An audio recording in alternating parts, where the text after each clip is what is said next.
Assalamualaikum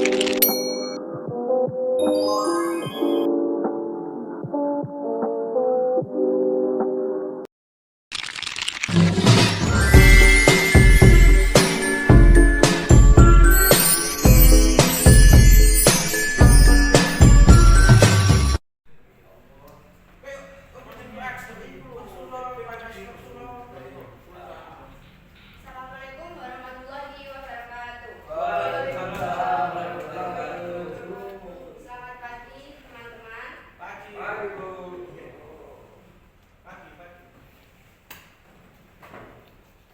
Sebelum memulai pelajaran hari ini, bisakah kita berdoa terlebih dahulu untuk ketua kelas atau mungkin perwakilan yang mau berdoa?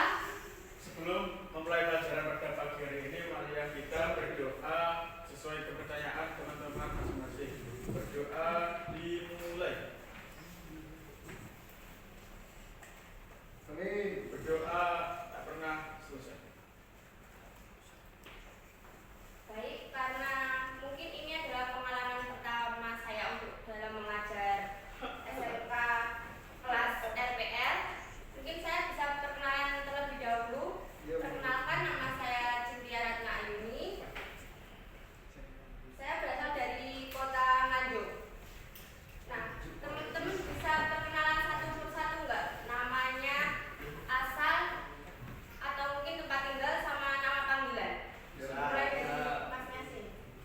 Nama saya Joni, asal Surabaya. Bisa dipanggil Joni. Perkenalkan, nama saya Fahri Marzuki, bisa dipanggil Fahri, asalnya dari Surabaya. Oke, perkenalkan, nama saya Ahmad Bodi Farizal. Saya dari Pemalang. Perkenalkan saya Ainur Rawi dari Magelang. Bisa dilanjut. Perkenalkan saya Dipa Barata Putra, saya dari Kediri Nama panggilnya siapa, Mas? Putra. Perkenalkan, nama saya Fufu, saya dari Gunung Sari. Kenalkan, nama saya Iva dari Situbondo. Apakah di sini ada yang nggak masuk? Banyak. Alasannya apa saja karena nggak masuk? Ada yang sakit. Bapak sakit.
bahasa yang mendukung paradigma terstruktur ini.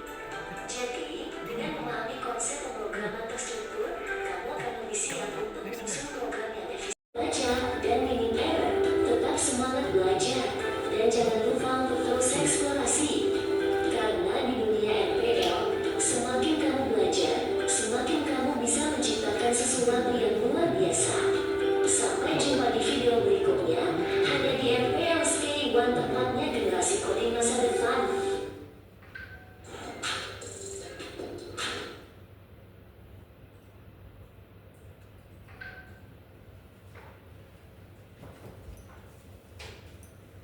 Baik, jadi seperti yang di video tadi, pemrograman terstruktur itu adalah suatu proses untuk mengimplementasikan urutan langkah untuk menyelesaikan suatu masalah dalam bentuk program. Gagasan pemrograman terstruktur ini pertama kali dikemukakan oleh Profesor F. George W. Dijkstra dari University of Eindhoven, Netherlands pada tahun 1965. Nah, selain itu juga, pemrograman terstruktur juga bisa diartikan sebagai suatu aktivitas pemrograman dengan memperhatikan urutan langkah-langkah terlintas secara sistematis, logis, dan tersusun berdasarkan algoritma yang sederhana dan mudah dipahami.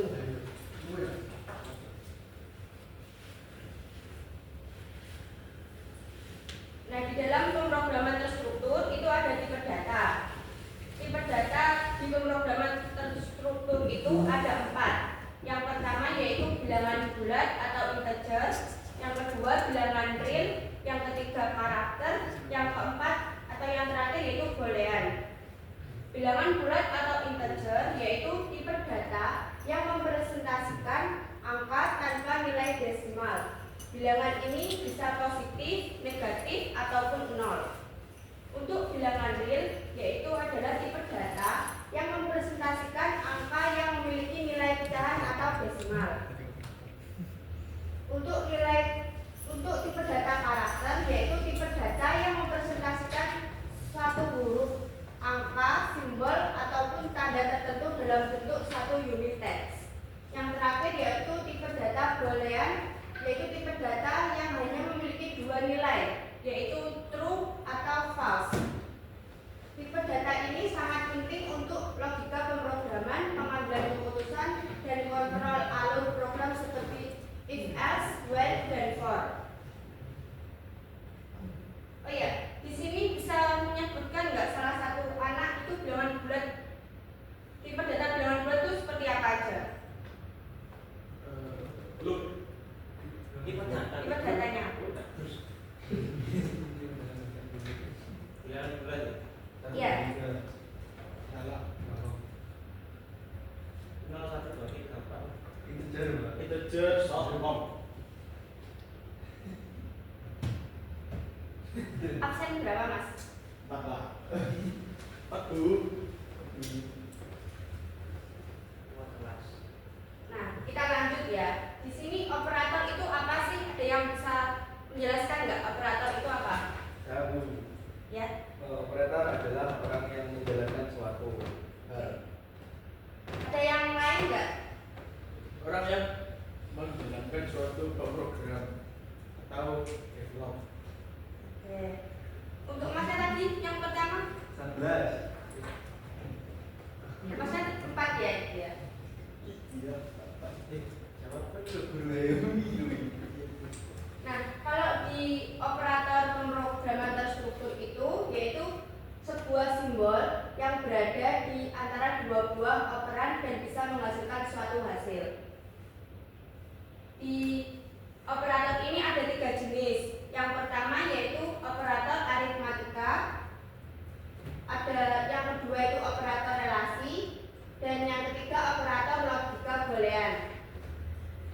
Operator aritmatika yaitu operator ini biasanya digunakan dalam matematika seperti pembagian, pengurangan, dan penjumlahan. Untuk operator relasi digunakan untuk melakukan perbandingan dari 2 buah nilai.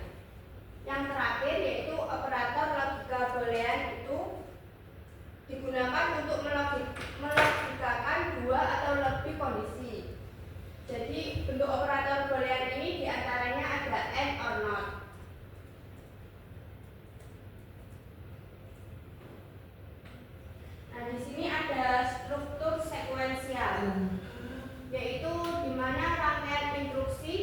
pembuatan program yang diproses secara berurutan, satu persatu mulai dari instruksi pertama sampai instruksi terakhir, dikenal dengan nama struktur program sekuensial. Karakteristik ini yaitu urutan program atau instruksinya hanya dikerjakan satu kali dan tidak ada instruksi yang dikerjakan secara berulang.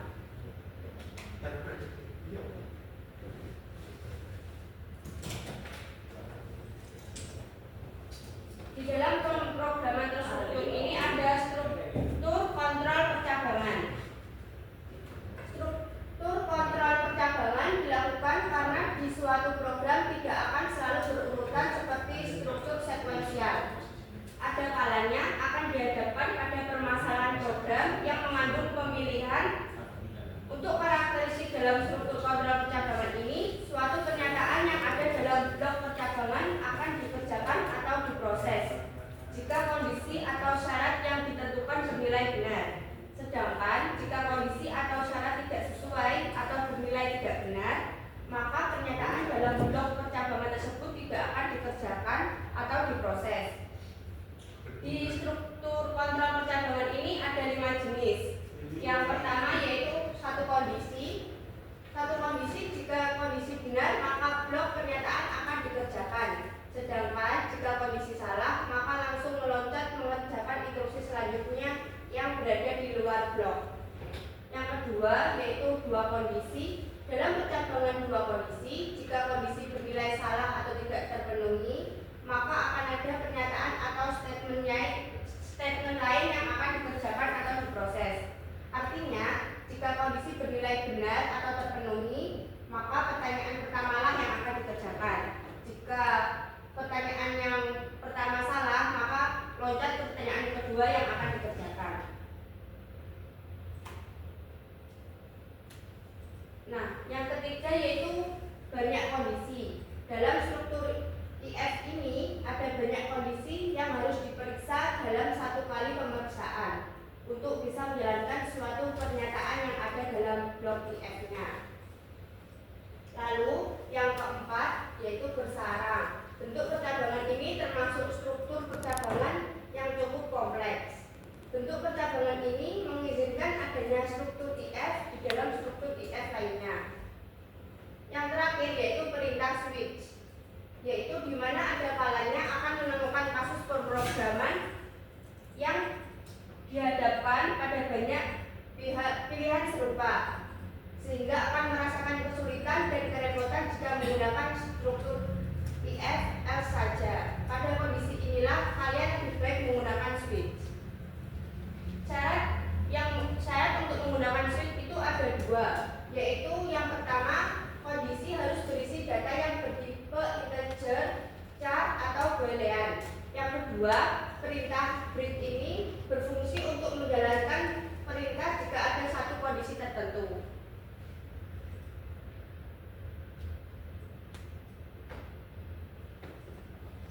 Nah, di dalam pemrograman terstruktur ini ada juga struktur kontrol perulangan. Pada saat membuat program akan dihadapkan pada kasus pemrograman perulangan, seperti membuat deret matematika, membuat data berulang, atau membuat program pemilihan menu yang bisa diulang-ulang. Dengan menggunakan struktur perulangan, tidak perlu lagi melakukan penulisan kode program beberapa kali sebanyak data yang diulang. Karakteristik dan cara kerja struktur kontrol perulangan. Dalam perulangan ini kalian harus mengetahui bagian-bagiannya. Yang pertama yaitu ada inisialisasi, di mana pada bagian ini akan dilakukan pemberian nilai atau kondisi awal sebelum proses perulangan dilakukan. Pemberian nilai awal ini biasanya pada variabel. Lalu yang karakteristik yang kedua yaitu ada proses. Bagian ini berisi semua proses yang akan dikerjakan secara berulang-ulang. Yang ketiga ada iterasi, yaitu iterasi berfungsi untuk melakukan penambahan atau pengurangan pada kondisi perulangan. Yang keempat ada terminasi atau kondisi, yaitu pada bagian ini menunjukkan terminasi atau berhentinya suatu proses yang dikerjakan berulang-ulang, yaitu menentukan di mana kalian akan perhatikan agar perulangan bisa berhenti dan tidak melakukan perulangan secara terus-menerus.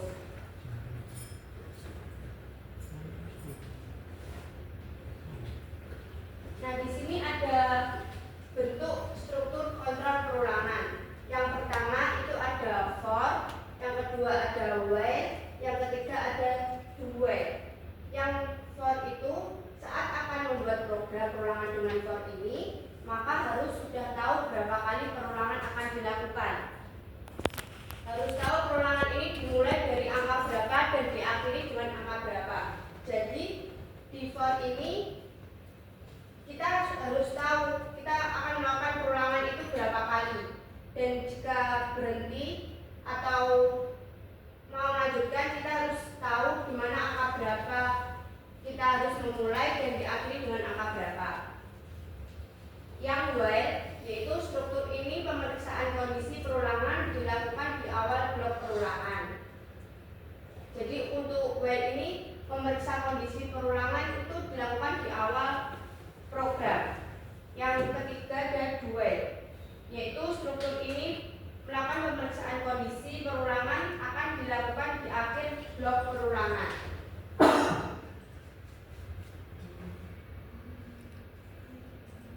Nah, sekarang di pemrograman terstruktur itu juga ada struktur data. Ada yang tahu nggak struktur data itu apa? Ada yang terstruktur. Ada yang lain?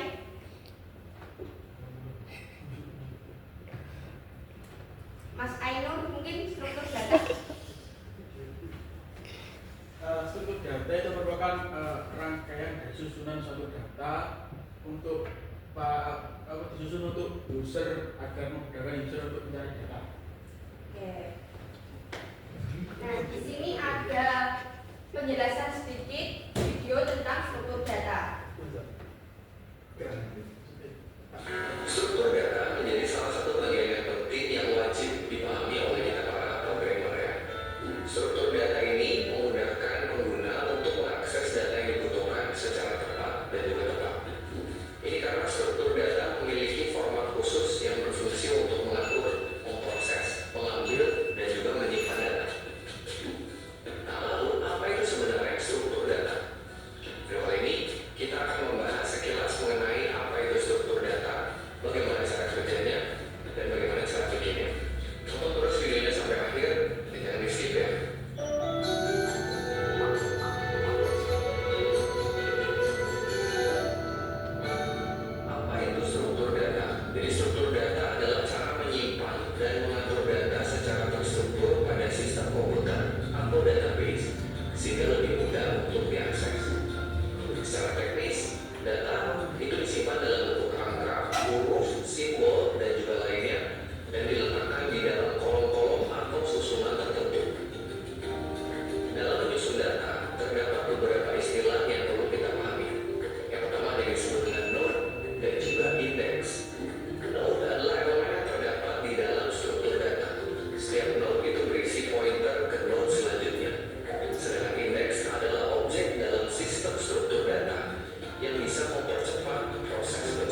dan tidak dapat mengakses data secara acak. Oke, tipe data berikutnya ada yang disebut dengan queue. Ya, jadi queue ini atau antrean adalah tipe struktur data yang juga linear yang mengikuti urutan tertentu. Nah, mungkin itu sedikit cuplikan tentang struktur data. Karena di pemrograman terstruktur ini struktur datanya itu hanya ada 3, yaitu yang pertama yaitu ada array. Array ini merupakan sekumpulan dari beberapa nilai dengan tipe yang sama dalam sebuah urutan tertentu dan menggunakan nama yang sama. Nah, array ini ada jenis-jenisnya. Yang pertama yaitu array berdimensi 1, yang artinya yaitu array yang paling sering digunakan. Seperti namanya, dia hanya memiliki 1 subscript. Yang kedua yaitu ada array berdimensi 2. Array 2 dimensi memiliki 2 buah subscript. Kalian pasti pernah mendengar istilah matriks. Array 2 dimensi inilah yang digunakan untuk membentuk matriks. Dimensi pertama pada array ini sebagai dimensi baris dan dimensi kedua sebagai dimensi kolom.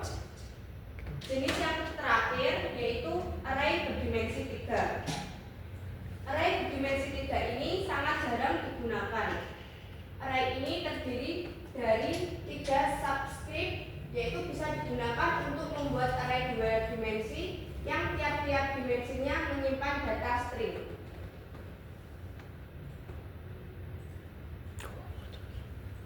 Nah, struktur data yang kedua yaitu ada list.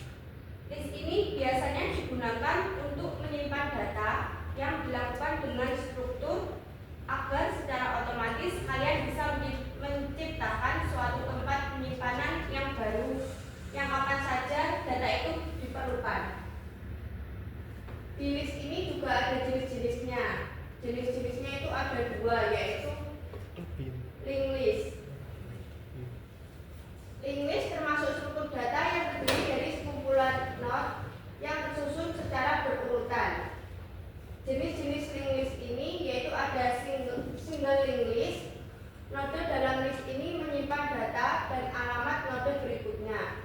Bentuk strukturnya mirip seperti rantai, yaitu memasukkan, menghapus, dan melintasi elemen merupakan beberapa operasi yang dapat dilakukan dalam single linked list ini. Yang kedua ada double linked list. Node ini dalam list ini menyimpan data dengan 2 alamat, yaitu alamat node berikutnya dan alamat node sebelumnya. Mirip dengan daftar bertaut tunggal, beberapa operasi yang bisa dilakukan dalam list ini diantaranya penyisipan, penghapusan, dan melintasi elemen.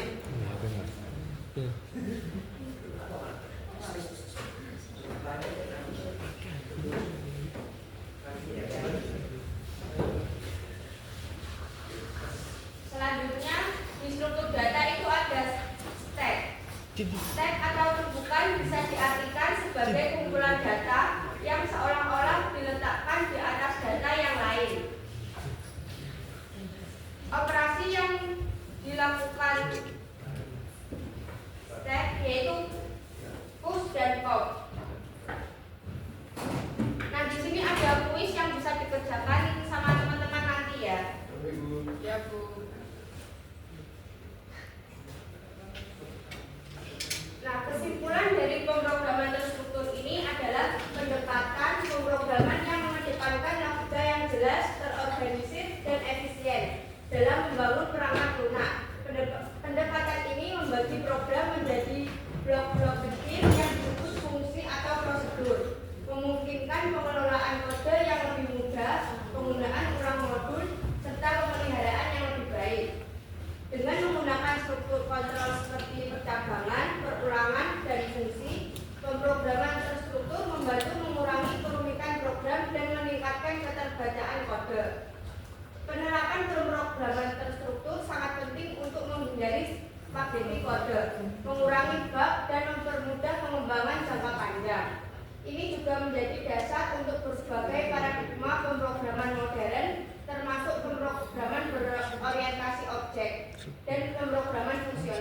Dengan memahami konsep ini, programmer dapat membangun sistem yang lebih andal, efisien, dan mudah dikembangkan di masa depan. Setelah materi ini, saya akan membagikan tugas.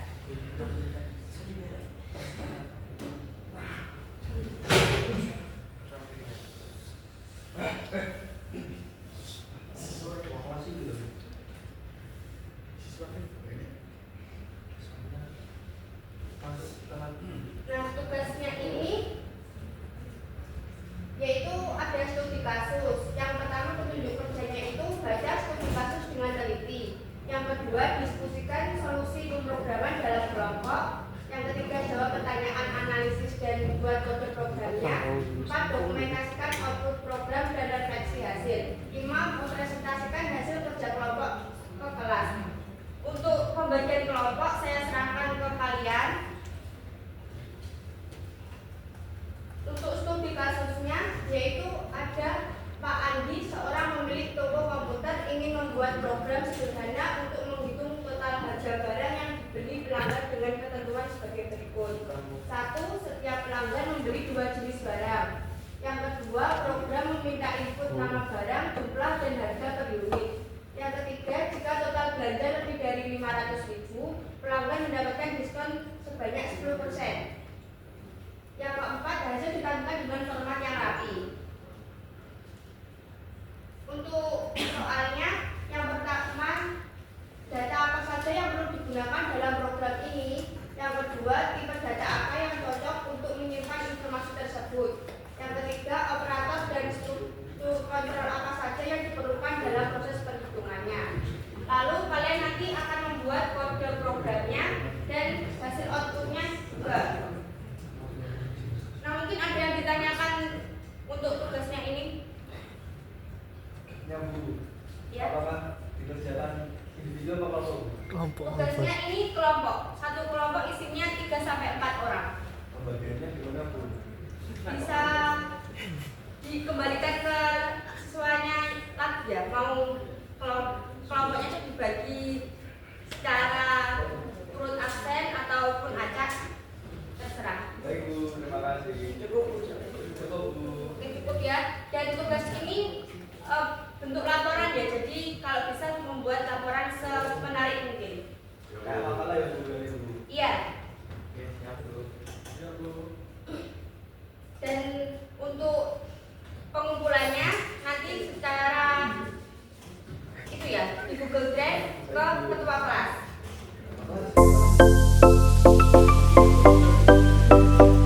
Mungkin itu saja materi yang bisa saya sampaikan.